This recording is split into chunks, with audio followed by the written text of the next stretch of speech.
Hi MK members, how are you doing? Please go out in your numbers on the 29th of May to go and vote for MK. And we'll see you in Orlando Stadium on the 18th of May, this coming Saturday. Thank you. Hi everyone, I'm Senior Chief Mervyn Damas from the Abokosan Royal House in Ward 68, Wentworth.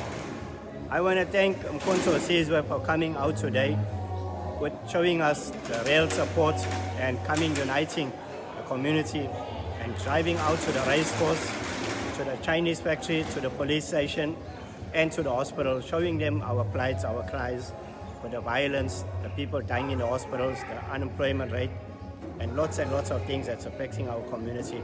So people, I'm urging you to go out and support MK. Vote for MK because we're going to make the change. It's up to us to make the change now.